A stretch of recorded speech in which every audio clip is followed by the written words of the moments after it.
Alright, so today was a little bit more of a difficult day. In fact, I did not take any trades. I'll show you guys that right now. So yeah, as you can see here, the account, we're at 51,640, and the market, it just instantly went down and then it came back up. So we're gonna go over that real quick. Here are the performance stats last month: 1.6k, and we just took it easy today. You know what I'm saying? All we need is one more 3% trade. Waiting for that A plus setup, not taking anything. Again, just following the rules, following the system. Today, I woke up on time, everything, you know what I'm saying? Like, it's a regular day. We were just tape reading, saw the market drop, didn't find anything, moved on. And we're just, doing something else. Simple as that. But let's go over this, trading day today. Pretty bizarre, honestly. As soon as we opened up at 9:30, as you can see here, right here, this candle, we had an instant flush down. Disrespected this fair value gap right here. Let's zoom into it real quick. So we disrespected this fair value gap, this buy side imbalance, made an inverse, formed the sell side imbalance, tapped up into it, and then we started to instantly move lower. And this is kind of where I knew my day was a little bit cooked once we started to move, and then we disrespected this draw, and we completed it from the 4-hour lows all the way down there, which I'm gonna show you guys. But once we started to instantly move lower, and then we came back up, retraced, and then we moved down lower more, and now the market is reversing. Pretty bizarre. But yeah, ES was a little bit also, bearish. YM was bullish today. I was watching YM. This was the main market I was watching since we were going up. I was expecting ES to catch up to, but it never did that. It was like in between since NQ was moving lower while the YM was just like printing up. Once I saw that, I realized that the market isn't a high probability. It isn't in a high probability condition, so there's no point of even trying to take a trade. NQ is moving lower, ES is moving sideways, and then eventually followed up with NQ, because then the Dow started to move lower. It was just one of those days where if you don't know what you're doing, you're going to get chopped up, or you're going to get, especially trading ES or YM. NQ, though, if you just shorted clear, you won, and you were just following the trend, which is nice here. But if we go to a higher time frame perspective, let's go to the daily. On the daily time frame, we have this daily sell side objective, which we did meet, honestly, which is pretty bizarre, honestly. And then we had the change in the state of delivery. So going into today, I was bearish. This does look like a clear market maker sell model. We can go probably to like the 12H. Yeah, this would be more of your manipulation lag right here. Since we had a false breaker market structure, disrespected the fair value up there. But as soon as we formed the daily bearish change in the state of delivery, that's kind of where my bias was a little bit more bearish until we reached the lows. And then after, you can see we reached the lows, we just instantly started to reverse. Now we're moving back up. If we go to the 4-hour time frame, we had a 4-hour buy side imbalance. We did also have this sell side imbalance. We had a 4-hour sell side imbalance, and we also had a sell side imbalance here, which this one did get inverse, and then it just continued to move lower, and disrespected it.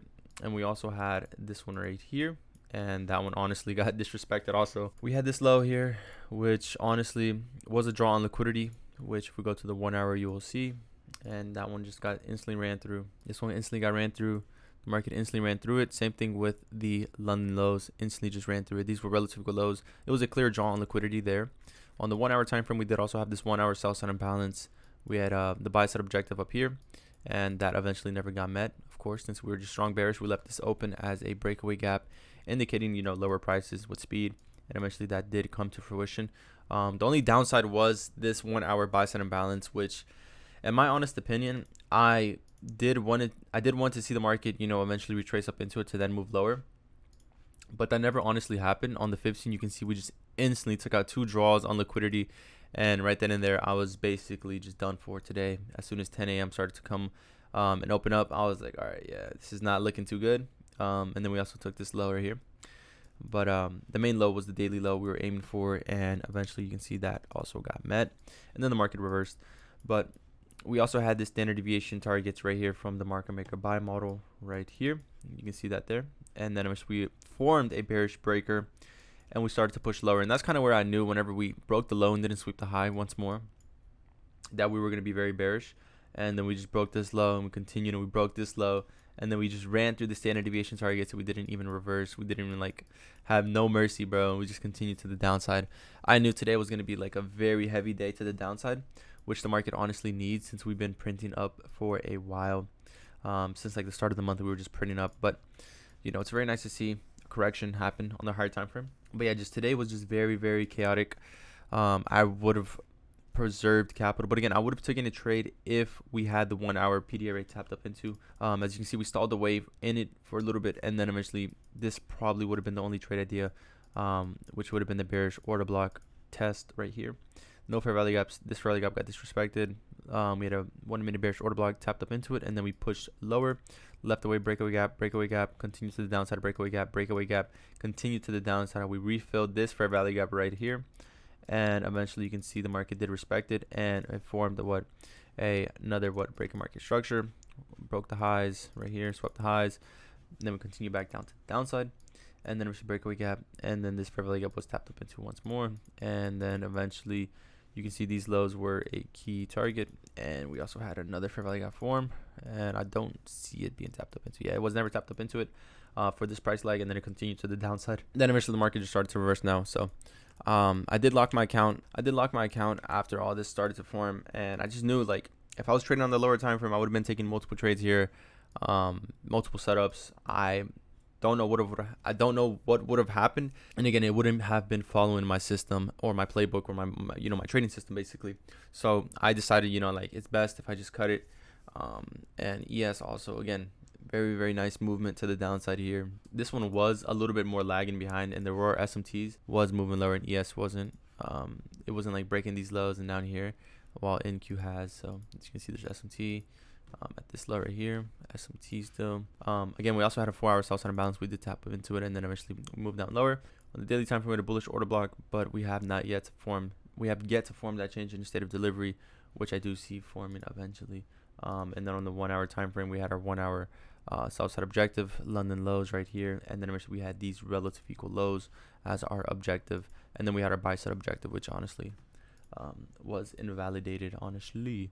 And then today also we had the standard deviation targets 2, and then eventually the 3.5 never met. Sweep the lows, swept the highs. I was indecisive. I was like, all right, we're gonna break above the highs, or we're gonna break below the lows, and we clearly broke below the lows. The 15-minute bearish BPR was disrespected, and we continue back down to the downside. I think ES would have offered a better trade idea. Maybe this fair value gap right here, a continuation, because there's strong downside movement. Really, really good trade. Really good movement today. It just really wasn't my type of style to be trading, honestly. It was just a one-sided move with strong directional, premise. I did not want to enter. I just felt uneasy because the market moved so quick with speed, and it just disrespected every single thing that I was looking for, or it just didn't retrace and didn't give me what I wanted to see, which is perfectly fine. At times the market won't give you everything you want to see, and that's kind of what I did today. I was just tape reading, watching the market, seeing what was going on, and just not feeling FOMO. Again, that's one of the things I'm trying to control, is not feeling FOMO, not trying to rush the process, taking my time, sticking with my system, feeling comfortable, reviewing it, analyzing it, back testing it more, forward testing it, and just sticking to my rules. At the end of the day, I know over time, and if we're consistent, it's gonna pay off. And today's one of those days where if you just don't find anything, you don't find anything, and you just move on. There's always gonna be another trading day. And yeah, that's pretty much really it. Tomorrow we have Thursday and Friday, and we do have news tomorrow. I wanted to buy like 5 Tradeify accounts. I won't even lie to you guys. I don't know why, but I just, like, they were on $30 sales. Activation fee is $125. I wanted to buy like 5 of them, copy trade them, and try to pass. But again, I realized I have to get my payout first, and I have to like pass this account, prove it to myself, and do all that basically. I have to be more consistent to then eventually start scaling. I can't just like buy multiple funded accounts when I'm still on a combine and haven't even got to the funded stage yet. I want to prove myself that I can do this, and then request a payout, and just have more sense of security and like more proof behind what I'm doing, and then eventually start scaling from there, and then eventually, you're gonna get to where you want to be. And that's kind of where I'm just like in the headspace of right now. It's like, bro, prove to yourself first that you're consistent, that you can do this over the long run, and then eventually we can start scaling. Again, it takes time, and again, the more time you put into it, the better the results you will receive at the end of the day. So that's kind of, again, just that's why I show up every single day. That's why I journal every trade. That's why I'm reviewing my playbook, trying to refine my playbook, refine my trading journal, refine my skills on my psychology and my technical aspect. And that's really it, bro, because like at the end of the day, the more you improve, the better you continue to get, the better the results will come. The better, as long as you show up every single day, that's all that matters. And as long as you're learning and growing every single day, you're bound to live the life that you want to live, and just continue to work on yourself. You can work on your trading, but you also have to work on yourself. So meditating, going to the gym, journaling, eating healthy, exercising, doing all these important things, they're going to reflect on the charts, being disciplined, and all these other things outside of trading. So that's basically really it. And yeah, peace.